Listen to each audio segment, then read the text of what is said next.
প্রত্যেক জায়গায় ঝুঁকা শিরিক না।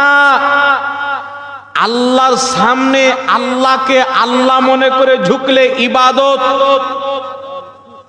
আল্লাহ ওয়ালার সামনে আল্লাহ ওয়ালা মনে করে ঝুঁকলে তাও ইবাদত।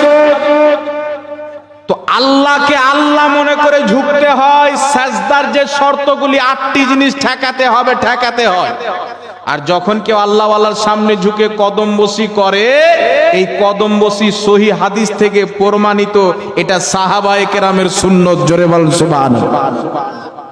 আল আদবুল মুফরাদের মধ্যে ইমাম বুখারী হাদিস নিয়েছেন, মুসলিম শরীফের মধ্যে হাদিস, সেহাই সিত্তার কয়েকটি কিতাবের মধ্যে হাদিস, অসংখ্য কিতাবের মধ্যে হযরতে আলী রাদিয়াল্লাহু তাআলা আনহু যখন নিজের চাচা হযরতে আব্বাসকে দেখতেন, তিনার পায়ে ঝুঁকে গিয়ে কদমে চুমুন দিতেন 2 ঠোঁট লাগিয়ে। সুবহানাল্লাহ বলেন।